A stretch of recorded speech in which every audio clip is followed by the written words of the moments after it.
about struggles and how to overcome those struggles.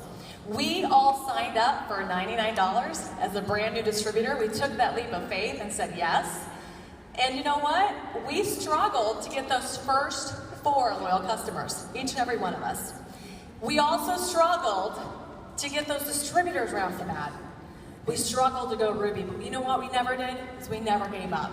So we're going to talk about struggles.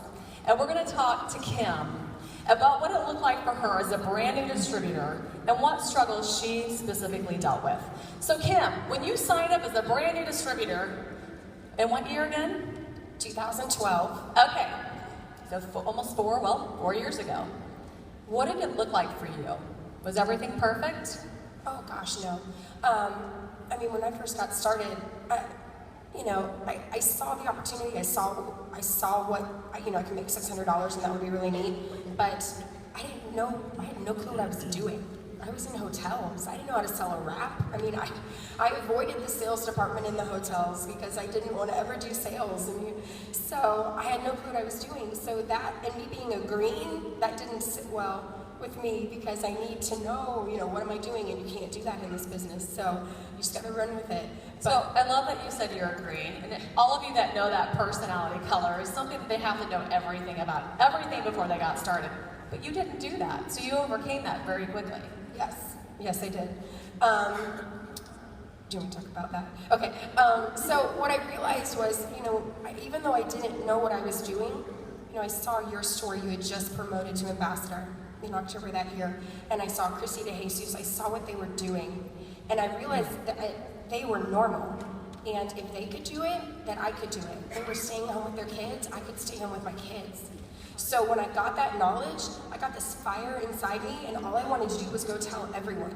So I didn't need all of the information at that point. I didn't need it. I just wanted to go tell everybody that they could stay home with their kids too. So it was kind of that ignorance on fire. I just ran out and wanted to tell the world. Now you talked about something that I loved, about how you overcame very quickly, about for every yes that you got, set you up for what? Yeah, for every no that I got, for every no that I got, I knew that there was a yes coming, and that yes would get me another yes in the future.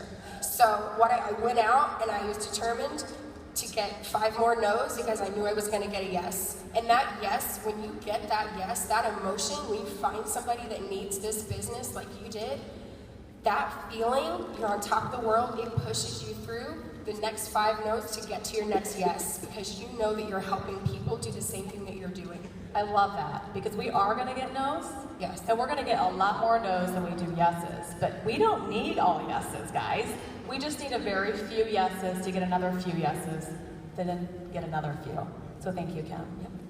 All right, Chad, you were a brand new distributor one time, right? And you had struggles. And I know one amazing thing about you and Jeree is that you were on board from the very, very beginning, and you were on board together.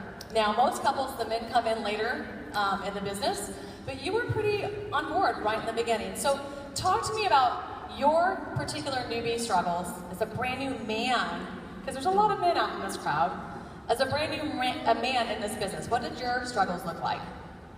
Well, I remember I was in the military at the time, so I was in a training, and Jeree started blowing up my phone with these before and after pictures. And I'm thinking, what is this crazy thing? One of them actually had the back of the lady's legs, and one was bigger than the other one, and I thought, oh, they give you one for free, and then you either walk with a wobble, or you wrap the other leg, right? So I had to know that it would work. And then once we saw it would work, and we decided to become distributors, the next thing is just all those fears. I'd done a few different companies in the past, and it ended up being a big waste of time. I know that's one thing that you said to me when we were on the phone, is, Lori, the first thing that I felt was, the time that I'm spending in this business, is it going to pay off? Or am I just wasting my time?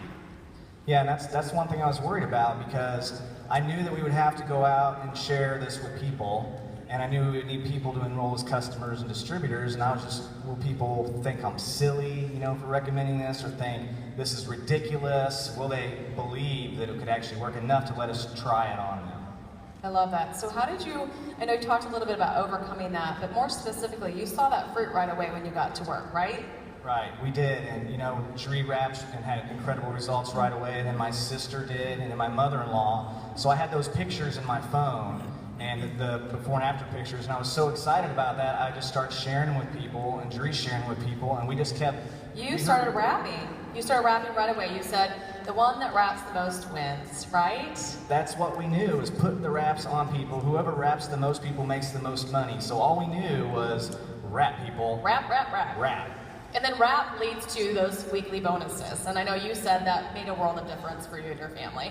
Yeah, it just seemed like the common next step was people were excited, and it was just a natural transition into becoming a loyal customer or distributor. So we were just doing one-on-one appointments at our house as often as people would come by. I think we wrapped over 50 people the very first month and ended up with a lot of customers and distributors. So I think that you would pretty much say that success only comes because of your action. Action is a direct equalizer to success, gets you to that success. Yes, Thank you, Chad. definitely. All right, Tiffany, you were brand new one time, and you're like hot, hot, hot, on fire. And I'm sure nobody in this room even thinks that you were a brand new distributor at one point. So talk to me about your struggles as a brand new distributor. What did it look like for you?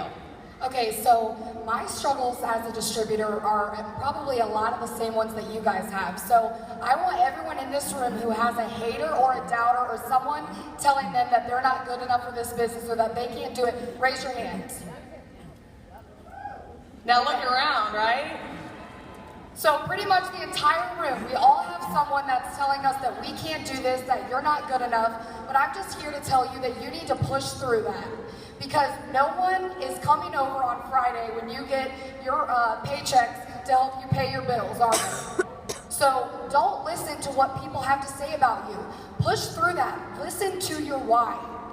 Every single time that I would get up in the morning and I would see a status made about me, I would have messages in my folders telling me, like saying horrible things about me. And you know what? I literally overlooked that, and I just remembered that my son was sleeping in the room next to me, and that's the reason why I was getting up an hour early and going to bed an hour later than him, so that I could work this business and I could do more for our family. I love that. I love that. Because what we have to do is realize that our struggles, guys, create opportunity. And you saw that from the very beginning. One thing that I absolutely loved about your story that I think you need to share, just very quickly, is how fast you grew. You went diamond in what? I went diamond in 30 days. I mean, who does that, right? You're probably out there thinking, all right, well, no wonder she's on that white couch. You went diamond in 30 days. But you also, when we were talking, she talked about that being a struggle. That was a struggle, and how she overcame that struggle was keeping those goals that she had in mind, and knowing that you said you were at rap party after rap party after rap party, whether you felt like it or Exactly. not. You guys, I was tired, I was drained. There were times when I came home and Steven would get home from work and I would be going to a rap party and he would already be in bed by the time that I got home. And I remember thinking this, he always made me laugh when he said it. I would always say, well, I'll see you, honey, in about 2 hours it'll take for me to get this rap party done. He'd say, okay, yeah, I'll see you tomorrow. Because I'd be there for 4 or 5 hours chatting, grabbing people, signing them up as distributors, loyal customers, but no matter if you want to go or not, get there, because that's what's going to get you to the next level. Okay, so I love that.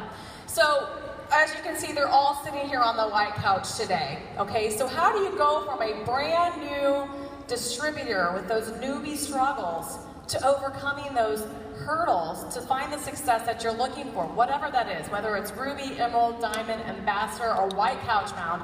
How do you do it? And that's what we want to talk to you about, because we want you to leave today ready to get to work, ready to really go on a mission and change your life. Not only change your life, but change all those lives that are in your life and ones that you don't even realize that are going to come into your life. So, as leaders, we not only go through struggles ourselves, we overcome them, and we learn that really early on. To be successful, we have to do that. But we have a team that also requires that same encouragement. Kim, how do you coach your team through particular struggles when they say to you, you know what, Kim, I'm stuck. I hear all those amazing stories that you told me about, but I'm stuck. I just don't think I can do that. What do you say to them? It's really important first for me to let them know and let you guys know that we've been there. I've been there. you're normal. You're going to have struggles, you're going to hit walls. It's just part of this business. So I think it's really important for them to understand that it's okay, we've all been there. That's the very first thing I do is, it's okay, I've been there, and look what can happen if you push through it. You're talking about validating that feeling. Right. Not pushing it off and saying, get over yourself, just go out there and do it. This is such an emotional business. You know, you join this business and it's you. You're putting yourself out there, so it can be such a roller coaster. And I think it's important for us as leaders to remember what it was like, because I understand. Somebody would say, yes, and I'm up here. I can do this business. I'm going to be a millionaire. And then somebody would say, no, and I was down here. I'm a failure. This is never going to work. Why did I do this? And isn't life that way at times, where you feel like you're on top of the world, you know, you're at the very peak of awesomeness, and then all of a sudden somebody says something or does something, something happens in your life, it just completely takes you out and you're down here in the valley. That's normal, guys. So coaching through that, you're validating that feeling, you're letting them know what their future looks like. And you know what, you talked a lot about, which I absolutely loved, about you just being who? Kim from Kentucky. Kim from Kentucky. I got this from you. I'm so normal, it's boring. Like, I'm just Kim from Kentucky. So, you know, if I can do this, you can do this. You've heard that so many times. And what makes the difference is just believing that you can and claiming it. You know, if you claim that and you run after it, there's a book called The Magic of Thinking Big, and you all need to read it.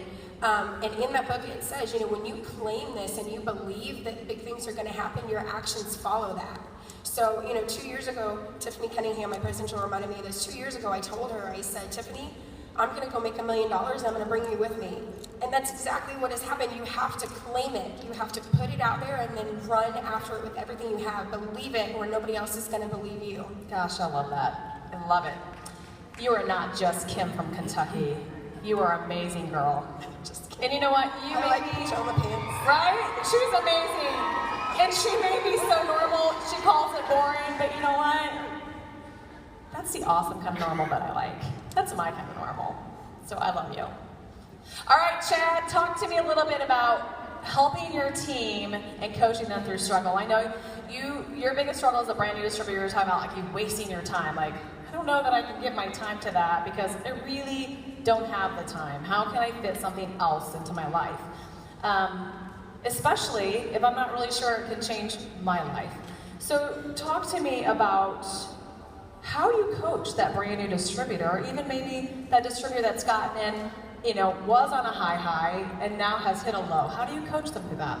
I think a really important part, because everybody comes in the business with hope. You know, we all have that in common when we first join, and it's important to understand the reasons why they join, because inevitably the reasons are going to get into a fight with their excuses. And so the reasons have to be really, really strong, and I think that's all about just building the belief. They have to have strong belief in the product, strong belief in the company, in this industry, and then in themselves, which is the most challenging part, is really just to help people believe in themselves. And one way I look at it, and I think that all you guys up here would agree with me, is that if all of you got a letter in the mail and it said your loved one, you know, your child or your spouse or a parent has been taken, and the only way that you'll ever see them again is if you promote to Double Diamond in the next 90 days, you know, I think all of us we'd put our monthly check up there to just know that you would have no problem accomplishing that, because you would get up early every morning and you would stay up late every night because your reason would be so strong to succeed. And the only difference between anybody that's had a lot of success in this company, anybody that hasn't, is time and activity, and that activity was driven by those strong, strong reasons. I love that letter analogy. I absolutely love it because it's so true. People that say they don't have the money for things, people that say they don't have the time for things, it's just an excuse. And I know there are struggles, financial struggles. I know there are time struggles. But at the end of the day, if it's something that you really, really want, what are you going to do? You're going to go grab it, right? Right, Chad? Yeah. One thing that I love that you said, too, is about becoming what?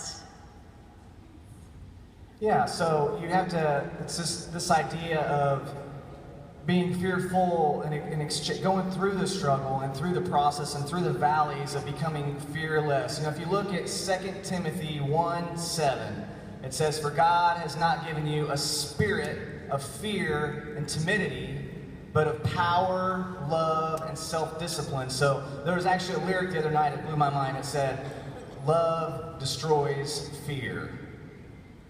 I love that. And you know what? Because of love, fear is silenced. And so I love that fear can be replaced with being fearless. And thank you so much for sharing, Chad. All right, Tiffany. Even though you went diamond in 30 days, right? You were still new, and you had those struggles that you talked about and those haters. And you know what? You are coaching every day because you have a large team that's just exploding. How do you coach your team through struggles that say, you know what, Tiffany, like, that's all great for you, but oh gosh, you know what? I'm looking here, all this amazing things that you've done. I don't fit that mold. I'm not like you. Your life must have just been super, super easy. And I just don't think I can do that. I think that I just want to let every single person in here know, if you came here as a distributor, you are a leader, okay? Not any rank makes you a leader. You become a leader every single day by the actions and the things that you do, okay? So what I'm getting at is that if someone were to come up to me and say those types of things to me,